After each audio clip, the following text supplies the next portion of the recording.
Alright, so last minute change of plans. We are moving campsites.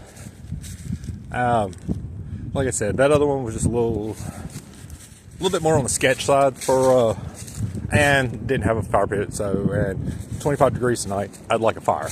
So we are going to move campsites to a little bit better campsite that we got tonight, which I passed it on the way to this one, and I should have just stopped, to be honest.